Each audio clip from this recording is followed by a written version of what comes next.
You know what time it is? It's time to get in the game with your host, Cynthia J.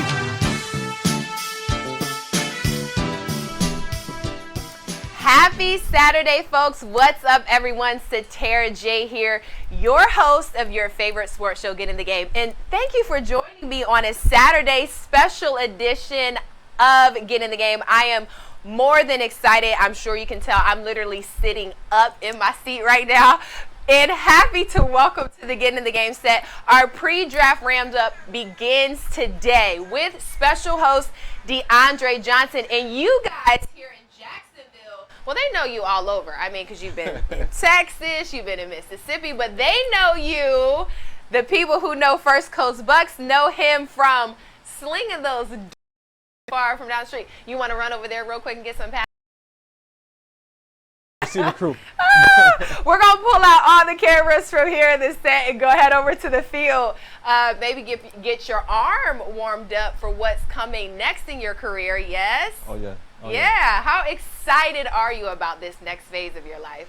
I mean, I'm excited. You know, first I just want to say, you know, all glory to God. Yeah. You know, I would not be here today if it had not been, you know, just believing in Him and putting all my faith into Him. Yes. You know, and yeah, I'm ecstatic. Yeah. You know, for what's about to happen in the next week. Yeah. You know, and so you know, I prepared my whole life for this. Yeah. It's always been a dream of mine. Yeah. You know, right now it feels so real. Yeah. You know, it Yeah. haven't really sunk in yet. Yeah. But I'm pretty sure, you know, as the draft, you know, start to approach and stuff like that, you know, it's definitely gonna sink in. And right now, I'm just excited, you know, just to be in this position. Yeah. You know, and for me, it's just like a feeling of accomplishment. Yeah. You know, of not throwing in the towel, just, you know, to keep on persevering. So that's what I'm most excited about. Yeah. I don't know if you guys can tell, but we've been talking off camera.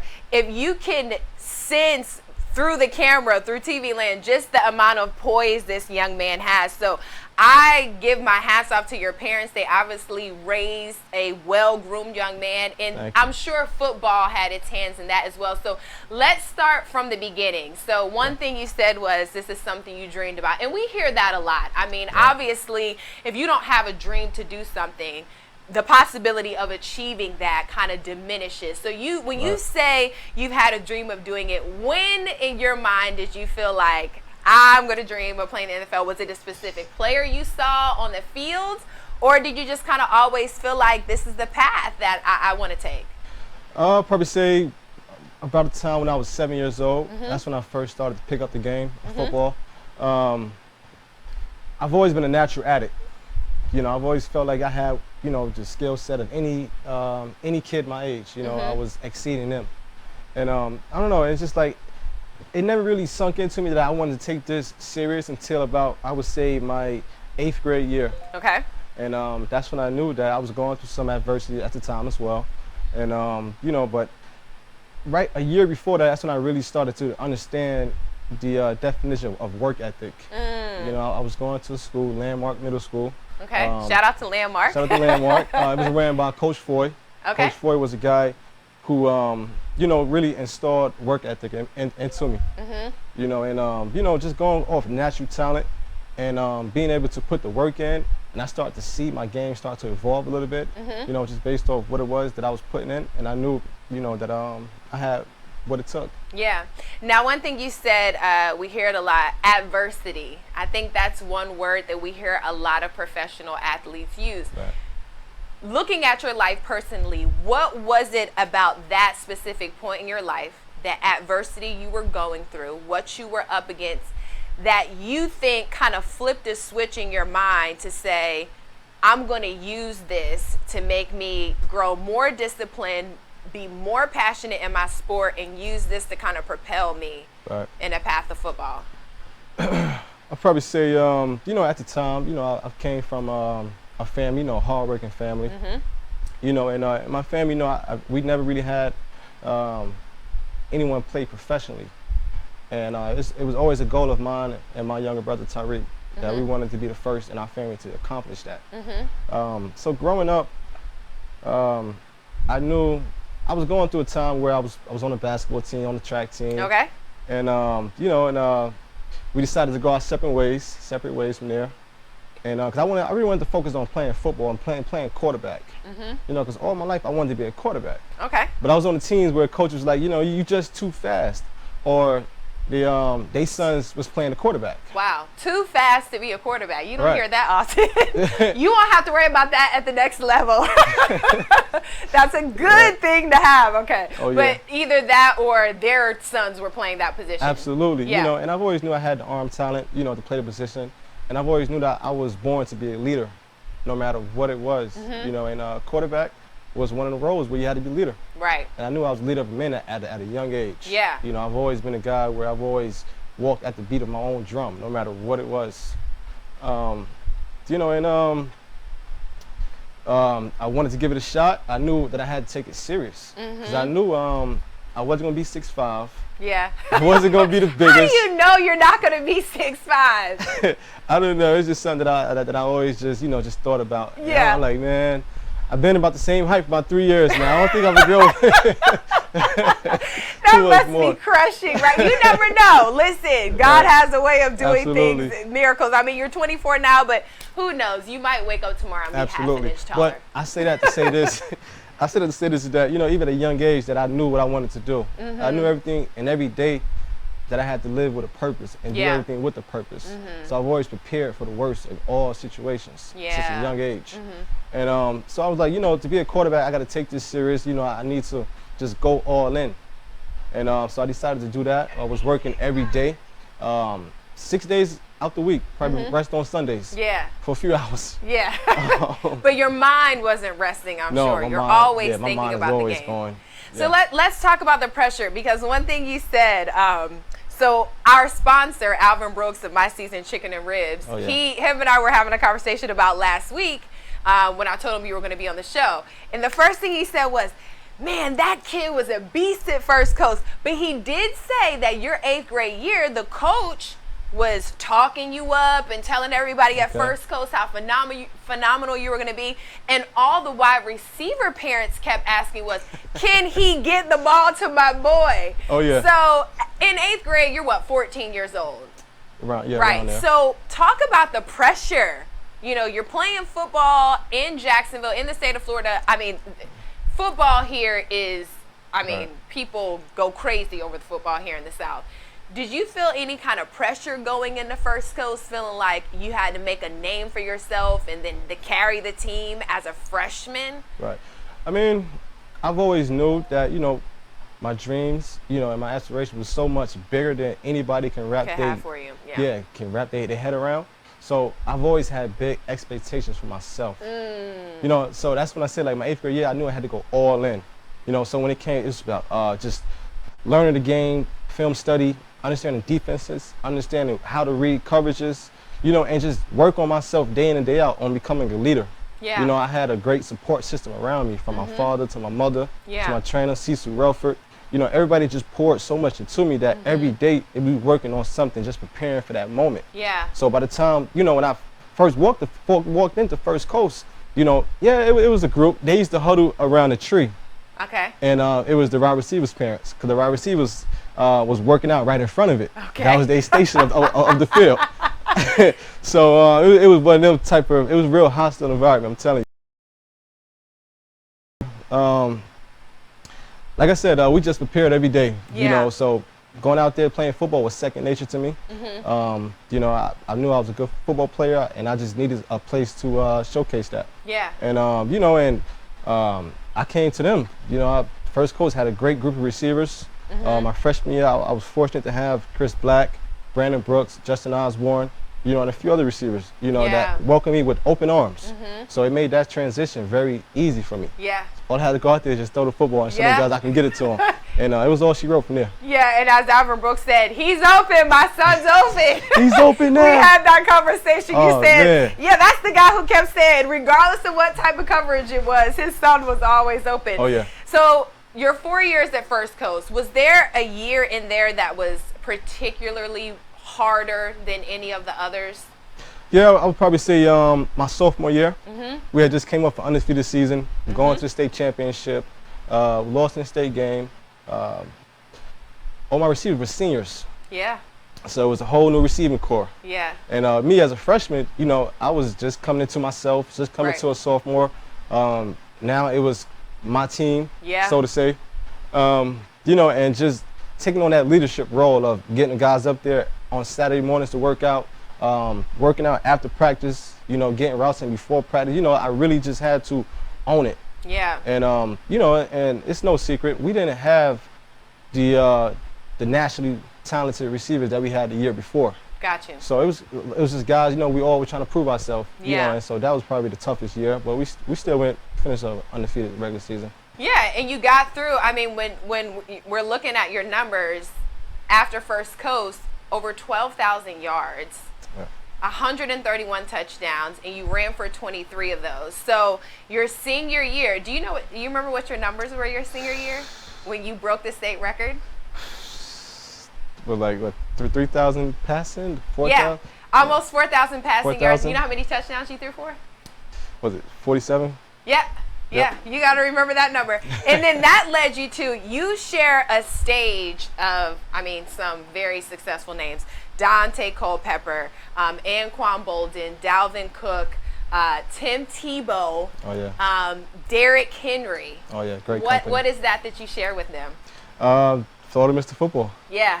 What does that award mean to you? You started smiling. That Oh, yeah. means I mean, something special to you. Yeah, I mean, it was just for me, it was just a stamp for me that, you know, that I had a great high school career. Yeah. You know, and all the hard work that I put in up into that, you know, from my 8th grade season to my senior year in high school, that it Yeah. was all worth it, you know. Yeah.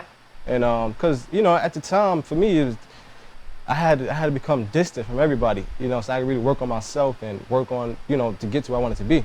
And so at the time, people thought that we had it wrong the whole time, you know, and so to get that validation, you know, of being in that category, Yeah. you know, it was like, yeah, we had it right the whole time, man. So it was just a seal of approval for me. Does that, you know, when you give a young kid an award like that, is there any fear of arrogance developing? I mean, because you're already a quarterback, Right. you know, you've thrown for almost 4,000 yards. How do you stay humble when something like that is presented to you? Well, you know, one thing about me is that I've always been level-headed. You know, I never saw too far. I never saw behind me. Yeah. You know, I've always kept it one day at a time. Always kept this. The main thing was always the main thing for me. Got you. You know, and at the time, you know, it was for me. It wasn't a big deal. Yeah. You know, because I wanted at the time, I was so energized, so energetic that I thought, you know, I can accomplish anything in the Yeah, world I put yeah. my mind to. You know, and Yeah. I'm still like that. You know, for me, it was just like, okay, cool. That's a great war. That's a great honor. You know, now it's time to make new goals and achieve them. Yeah. So you ended up choosing Florida State, Yes.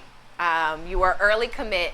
How do you had every school, I mean, all over the country touting you. What visits did you go on? Do you remember?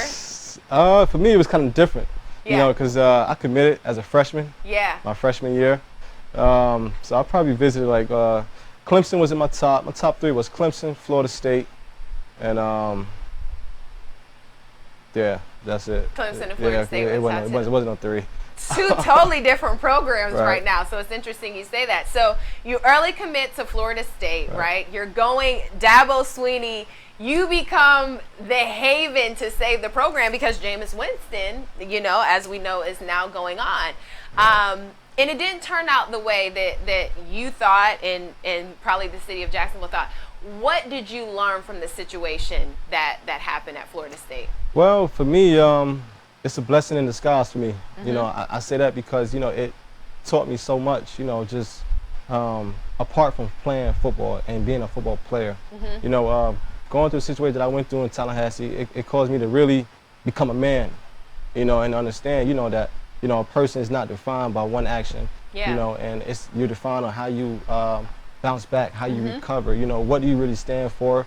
You know, and for me, it was easy because I just, you know, relied on what it was, my principle was, and what I did every day, you know, the person who I was day in and day out, you know, other than one situation. And, you know, and it just taught me a lot about people, taught me a lot about myself. You know, helped me realize that I had to understand who I was at all times.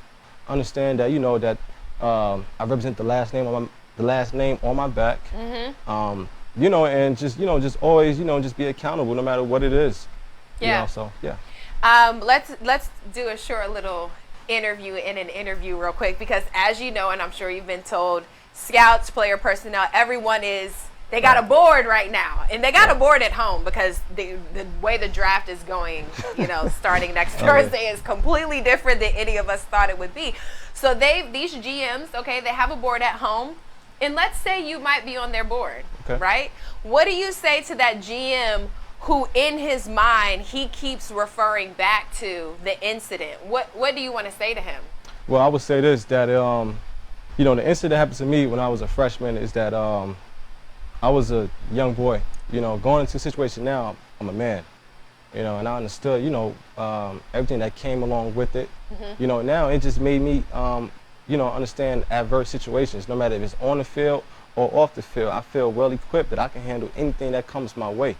You know, and just going through that situation, you know, it just gave me a platform, you know, so now it's not just for myself, but for the, you know, the next generations upcoming, that it's a story and it's a blueprint. You know, no matter what it is, it's always a blueprint, and you can't bypass the system. Yeah.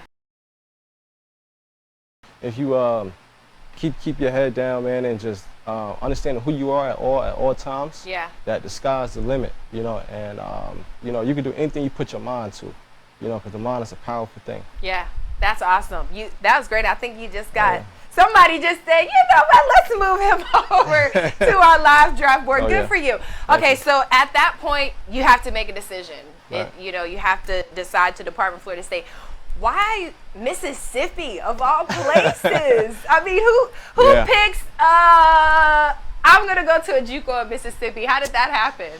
Woo, it was a difficult situation. I know at the time, you know, that I did not want to sit out from playing football. I wanted to transition right into it, keep myself busy, keep my mind off a lot of things, you know, and really to work on myself. You know, I could have went to different schools, stuff like that. But at the time, I was considering, I wanted to redshirt, so I wanted to have, you know, still 4 years of eligibility on Division I scale. You know, at the time, East Mississippi was a great choice. You know, they had 3 Florida State Seminoles was on the team that I knew. They had a coach, Coach Trickett, you know, was quarterback at Florida State, who was a coach there. I had my friend John Franklin. You know, and it was just a situation that, you know, I know I can go there, I can redshirt, I can sit out that year, I can just work on myself, you know, reflect on a lot of things, man, and just really just become my own person. Yeah. And you know, and at the time it was, even sick, man, it's a powerhouse. Yeah. You know, it's a great program. Yeah. You know, blessed, fortunate to have given that opportunity. You know, thanks to Coach Stevens, Coach Wood, Coach Salas. It was a great group of guys there. Fortunate to go there. You know, and I just knew that it was going to be a good situation for me. I got a chance to be out the way. Yeah. Wasn't really no media. Wasn't no. Until. It wasn't really nothing around, so I knew I could really, you know, work on myself. Yeah. Until Netflix decides to do Last Chance U at your school, 2 seasons running there. Right. And for a lot of people, that's how they came to know DeAndre Johnson. What about that do you think was helped to put a spotlight on who you were and where you had come from, and potentially cutting off that cord of, I am not the same kid that had this incident at FSU. I am different. So recognize me to be DeAndre Johnson, the quarterback for this particular school in Mississippi. Oh yeah, it was definitely a good situation. You know, I was fortunate to have Netflix come there and want to do a documentary and be a part of that. You know, and one thing that I learned from that series is that, you know, people got a chance to see who I really was as a person. You know, and you know, because everything you saw there was actually reality. It wasn't nothing that was putting on for the camera and stuff like that. You know, so I was blessed that it was that type of format. You know, and I didn't have to fake anything. You know, and you know, and for me it was just, I just wanted people to see who I was. And what it was that went into playing football, and understand that, you know, people come from different walks of life. You know, and you see us all there. We all have different stories. Yeah. But it's all about what we do. You know, how we bounce back from it, how we recover. You know, and to have that captured on video, especially on a network like Netflix, was huge. Yeah. You know, and that can be replayed over and over. And so one thing you said in a media clip that I just thought was classic was you said the only thing that's changed is the amount of followers I have on Instagram. Yeah. So that doesn't add pressure to who you are and what you're doing, because now it's not the couple thousand people that knew you in Jacksonville and maybe attached themselves to you to Florida State. Now it's 30,000 people, or I mean, I'm sure you have more followers than that. But now it's thousands of people who are now following you. Is there any pressure with that? Nah, it's a blessing. You know, like I stated previous, that, you know, it created me a bigger platform.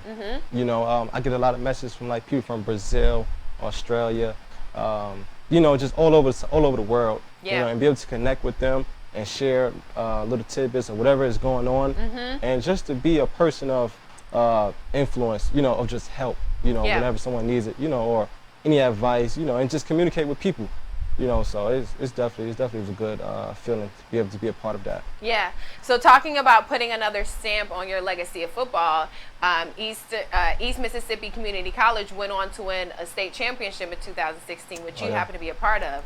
How amazing was that? I mean, it was great. You know, we would have been back to back national champions. You know, if something, you know. So, but it was great, man. It was a great program, great atmosphere. Yeah. You know, it was a great situation.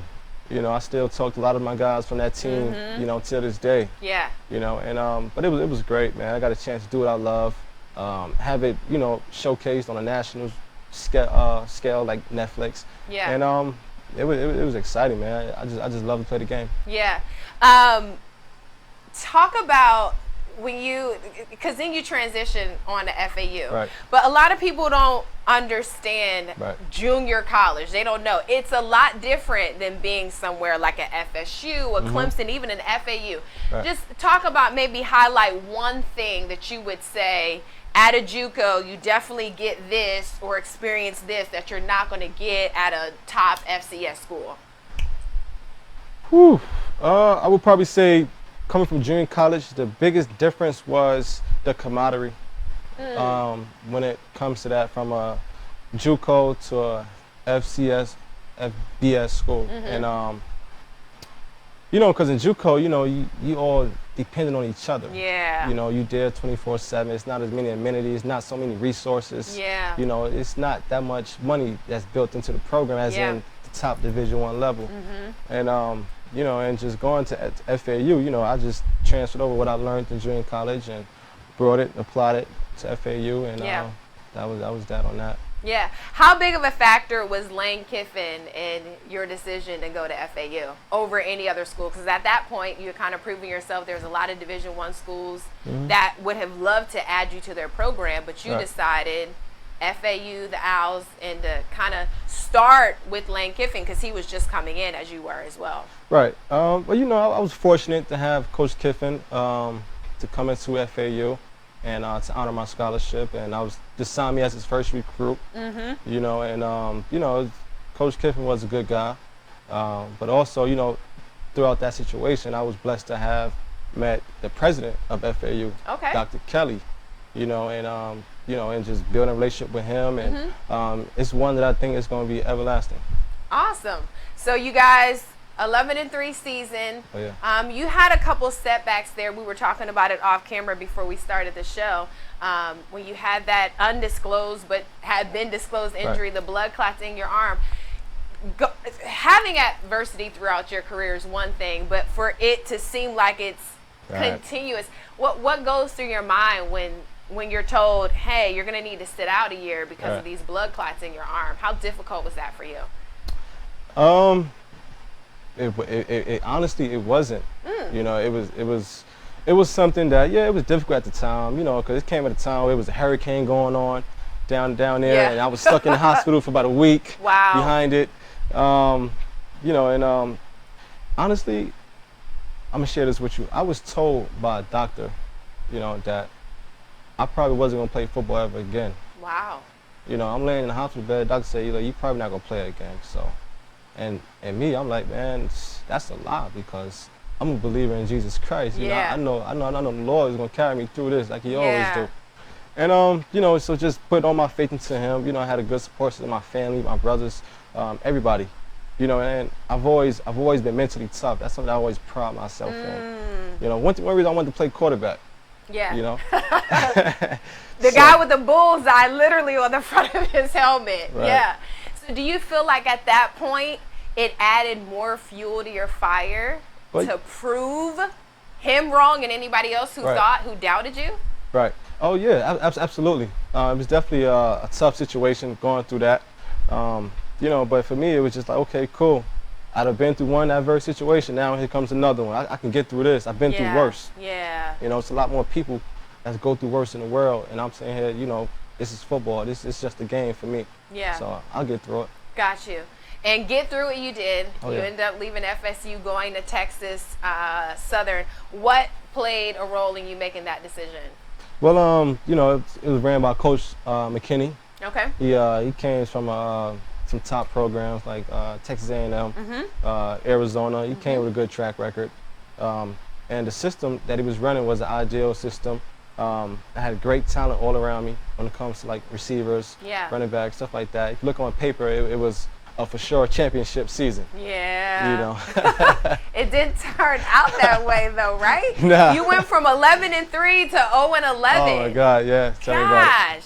So How was that? I mean, did that make you feel like, did I just make the wrong decision? I mean, did you have a moment where you felt like that? you know, obviously, you know, it's gonna be times where you're gonna go through every emotion possible. Yeah, yeah. You know, and you know, I went through different type of emotions. I went through every emotion possible, but I also knew that I was never gonna throw the towel or never quit. Yeah. You know, and you know, and here we go again. Yeah. Another adverse situation. Yeah, So it was a yeah. chance, you know, to take that, you know, to take the bull by his horns, you know, and to really attack it, you know, and face it every day, day in and day out. One thing I learned from that situation is, you know, because I've been a winner all my life. You know, I've never lost a game. You know, and to go into a situation where we didn't win not one game, Not one. Not Not one? even half a game. not half a game, Y'all might have won in practice, but you didn't win in Yeah. the game. not half a game, you know, Yeah. but it was a situation where it helped me, you know, expound on my leadership. You know, and just you know, just be a better player, a better person all around. You know, one thing I did say, we did not win a game, but what I can say is that, you know, everybody around me got better. You know, and by doing that, you know, it was a good year for me. Yeah. Now, one thing you mentioned, as far as your choice to pick Texas Southern, you talked about the system. You Right. felt like it was right for you. So let's do another interview within an interview. So if you had a choice, what kind of system do you feel like would best benefit and showcase your talents as a quarterback? Ooh, you know, That's a little it's crazy you said it because, you know, the Lord work in mysterious ways. Yeah. You know, going from Florida State all the way to Texas Southern, check this out. I've probably operated 4, 5 different systems Wow. when it comes to playing the game.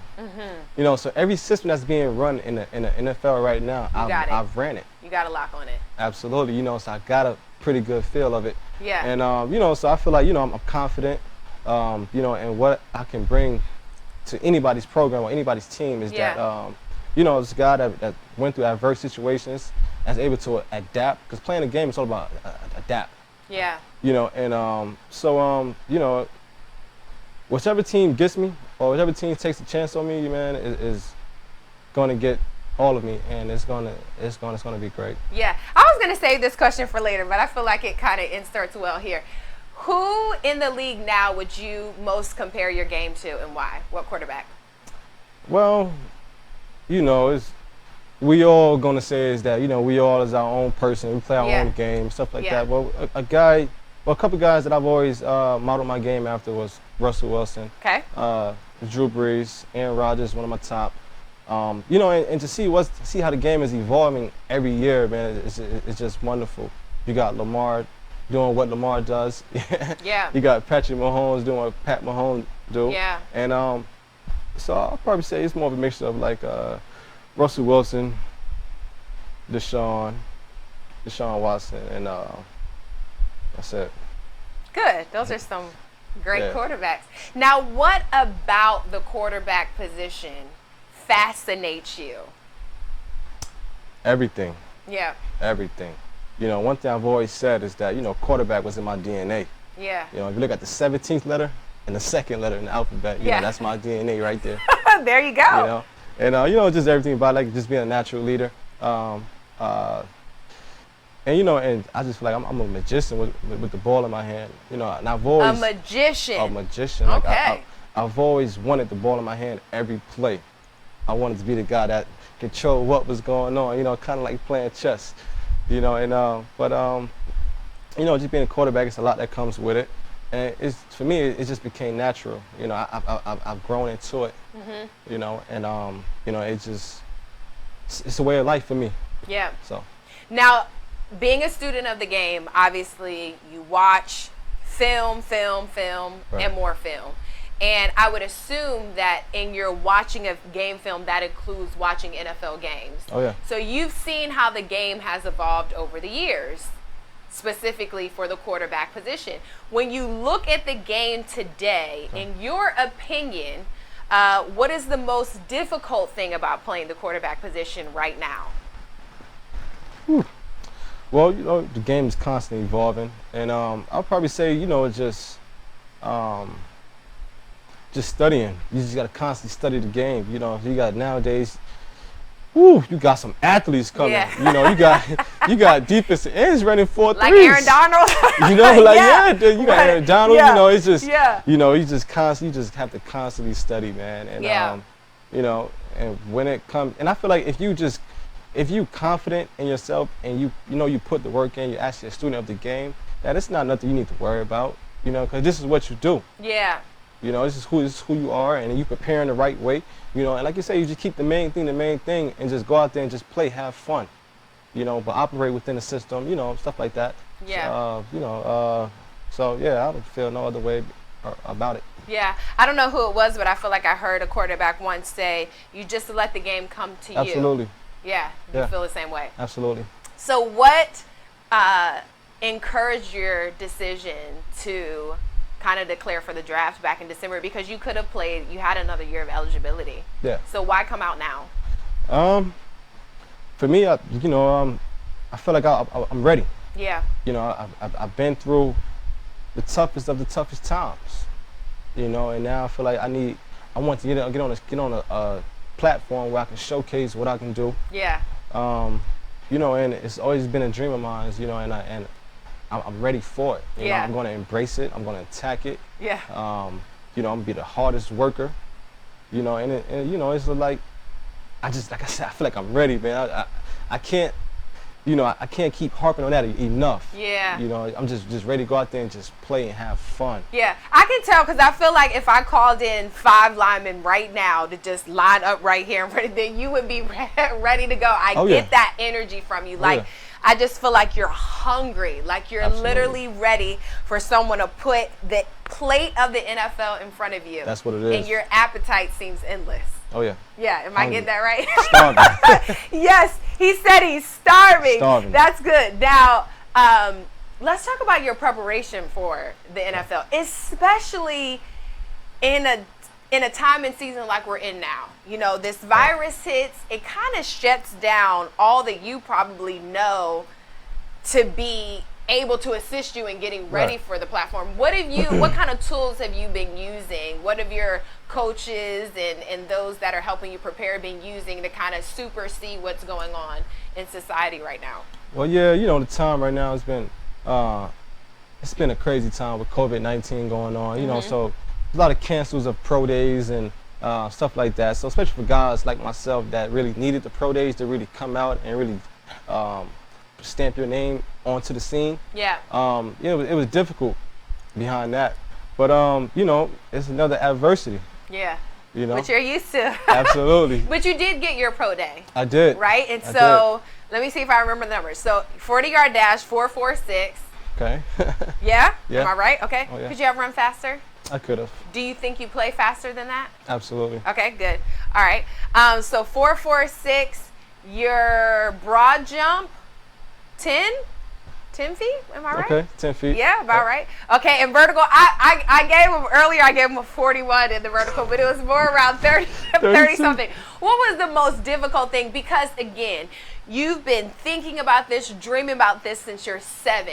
Right. So you get to your what is going through your mind at the time that this is happening?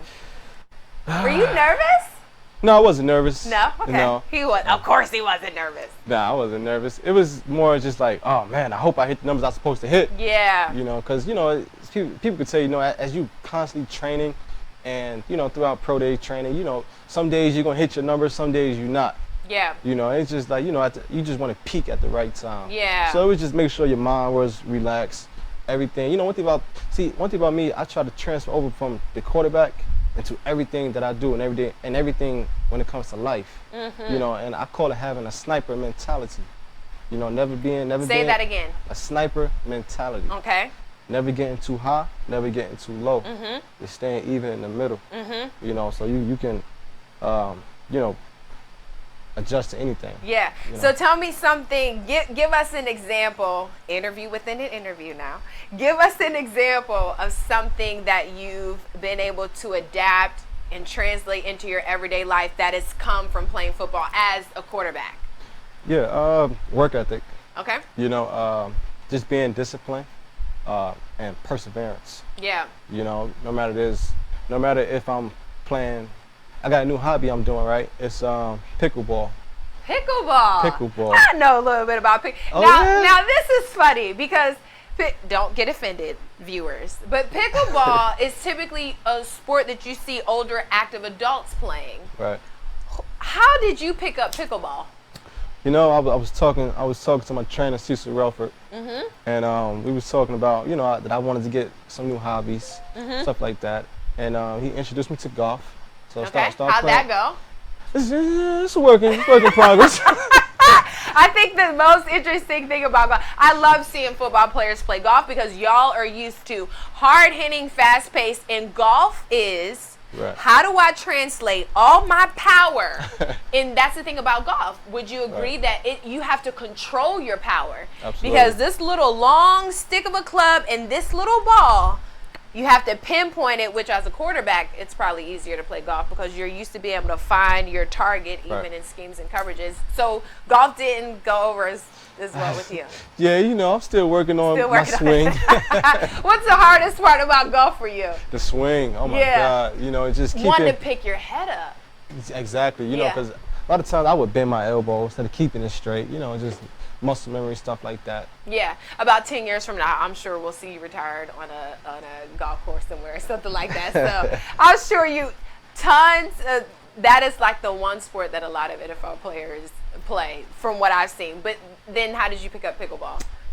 You know, Cecil was playing pickleball. He's like, man, I got this new hobby, pickleball. It's good for your cardio too. And it help you with your quickness. I'm like, oh yeah, okay, let's give it a try. So we went out there. I've only played it about twice, but picking it up pretty well, and it's fun. Yeah. You know, you play it, work on your quickness, work on lateral quickness, and I say that to say this, that I work on, you know, just adapting to any type of thing and transfer over playing quarterback to playing pickleball. Is that, you know, matter of fact, yesterday, he was out there playing. He's beating me. You know, I'm getting fatigued, getting tired. You know. And but you know what that I had to realize is that, you know, it's just like playing football. Each play, you know, a play can last typically 4 seconds. You know, but your body, you know, might seem like you putting so much out that you got to sometimes regroup. Yeah. You know, and just focus on each play. Yeah. And just pickleball is the same way. That, you know, I focus on, okay, cool. He just got a point. So now I have to hone in on what it is that my training is telling me. You know, and being disciplined. You know, and just following everything to a T. Yeah. You know, and you know, even like when you fatigue or when you tired. Yeah. You know, just being disciplined. Yeah.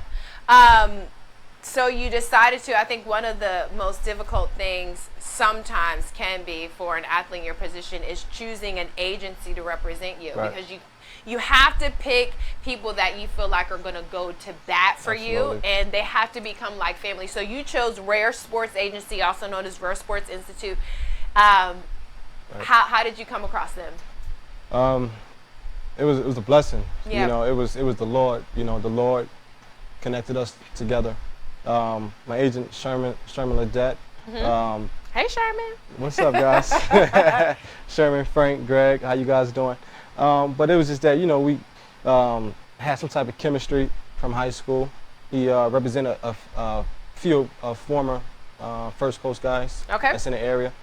And, you know, and just having that relationship with him and him believing in me, you know, was big. Yeah, that's you know? important. So, and, you know, they're an agency where, you know, they pillars are, you know, just family, foundation, you know, and just faith. Yeah. You know, they're Christian orientated. And it was just like it was a good situation for me, man. I call them the three wise men. Yeah. You know, it's 3 agents, Frank, Greg, and Sherman. And, you know, it was just a blessing, man, that they was able, you know, to help me throughout this process.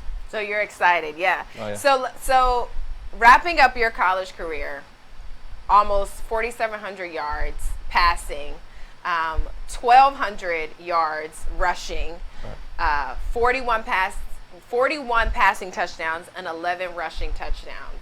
So when you look at your numbers and you see these other quarterbacks, and I know, no player is going to kind of compare themselves to, but that's the business you're going into, by the way, just in case you don't know. But when you look at, you know, the top quarterbacks in the draft, when you look at Jalen Hurts and you look at Tua and you look at Joe Burrow, what would you say to those organizations that are looking for a guy who, number one, has been through adversity, number two, has played in a lot of systems? Why pick you over one of those guys?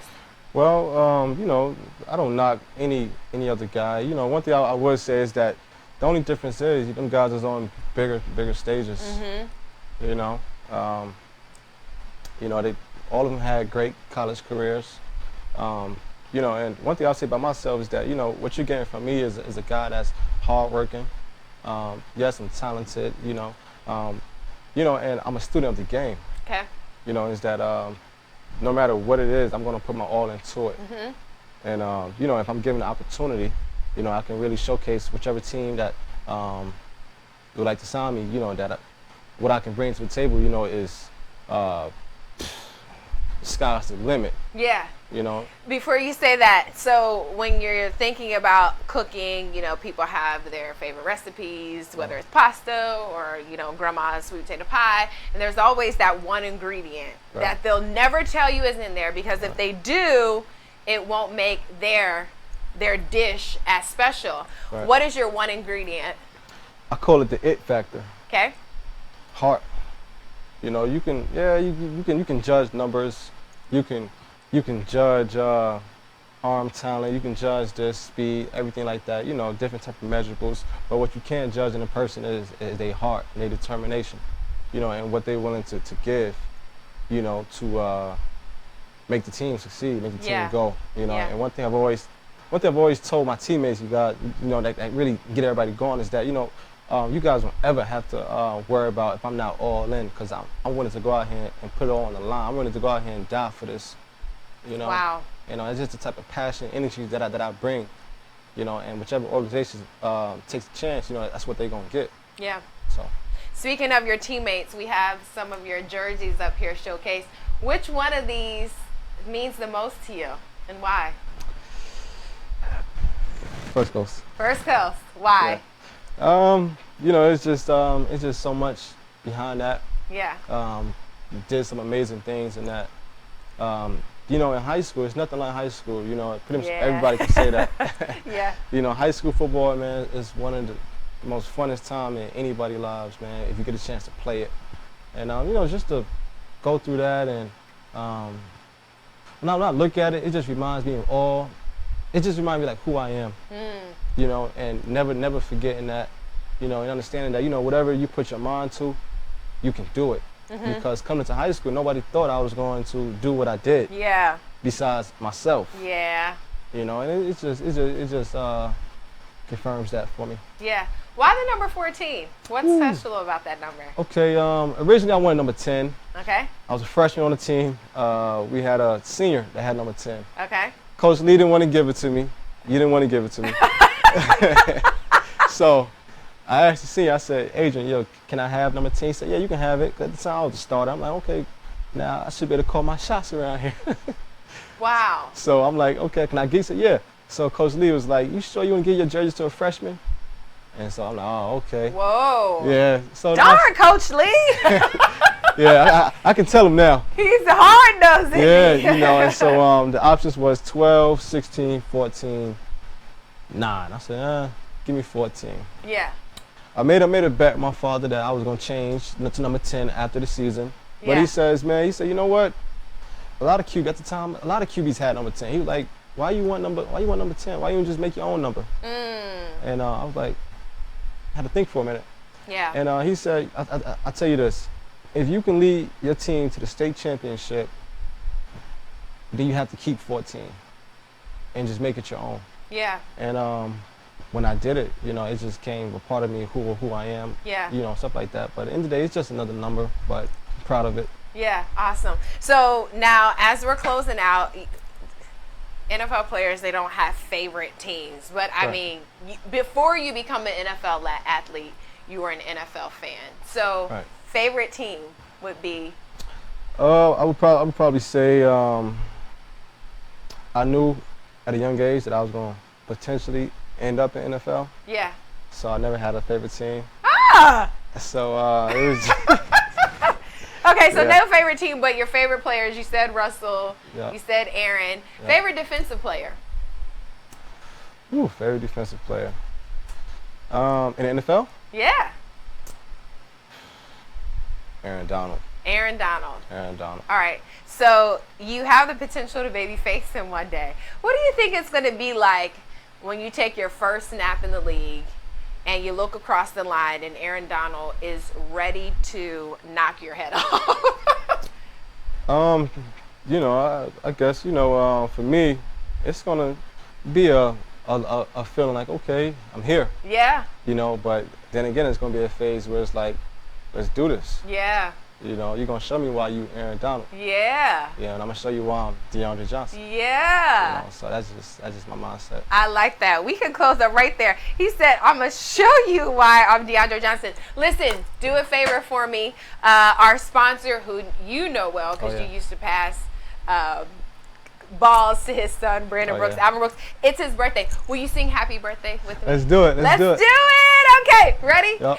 Happy birthday to you. Happy birthday to you. Happy birthday, Alvin Brooks. OB. Happy birthday to you. Yes, He's thank you so open now. much. Listen, we wish you the best. Thank you. I know you have already promised that once you get in the league and everything gets settled down and you've kind of found your new home, you're going to come back. Oh, yeah. Yes. Absolutely. And hang out with us again and tell us about the experience. I'm excited for you. Are you nervous? Yeah, I'm a little nervous. Yeah. You know, because, you know, it's a dream. Yeah. You know, and to be able to have the chance to fulfill that is a big sense of pride and accomplishment when it comes to that. But I'm more excited than nervous. Yeah. You have any big plans for next week? No, just continue on the script of working out, eating right, staying ready for the opportunity. Yeah. Awesome. We're excited for you. So, on behalf of our sponsor, My Seasoned Chicken and Ribs, he wants you to come on over and get a nice meal on him from them. So, I'm on the way. You're gonna have to. You might have to call beforehand because he's been selling out literally every day this week. He's been selling out. So, but Alvin Brooks, save a plate for Deon. I'm sure he'll save a plate for you. Man, you better save me a plate, man. Listen, you said you're following a strict diet though. What can you eat there? You can't eat no ribs. Well, you know, I don't eat pork. Okay. But the chicken.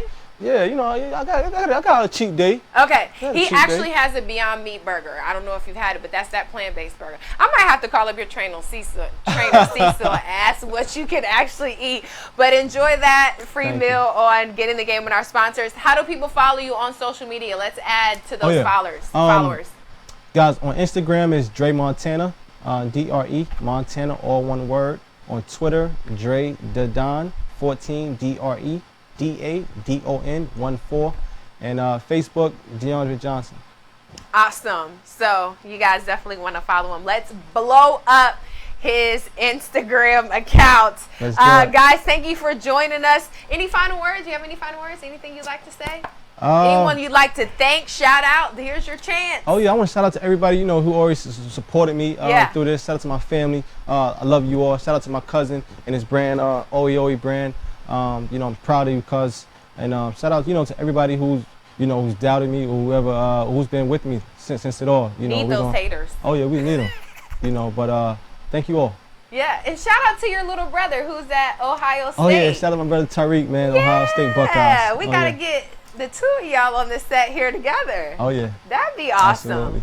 Sounds like trouble, but I love it. I'm up for the challenge. Oh, yeah. Listen, you guys, thank you for joining us. As always, we appreciate your time. Thank you to my producer, Stefan Petty, Mr. Allen, the best momager in this country, Melinda Henry, my stylist, Barbara J. Thank you to our newest sponsor, Alvin Brooks, with My Seasoned Chicken and Ribs. You guys, don't forget, this was the starter to our pre-draft ramped up. Next Tuesday, join us here live at 6:30. We're going to be going over just a pre-draft special. What we think, in our opinion, is the best way for the Jacksonville Jaguars to place a stamp in this year's draft.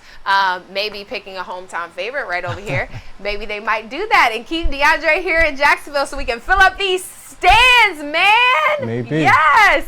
Join us next Tuesday, you guys. Enjoy the rest of your afternoon. Don't forget, you can follow us on YouTube at Get in the Game with Satara J. Also follow me on Instagram at Bunch of Legs, LEGZZ. Same handle on Twitter. You guys can catch me on Facebook at Satara Bunch. Enjoy the rest of your Saturday afternoon. See you guys next week.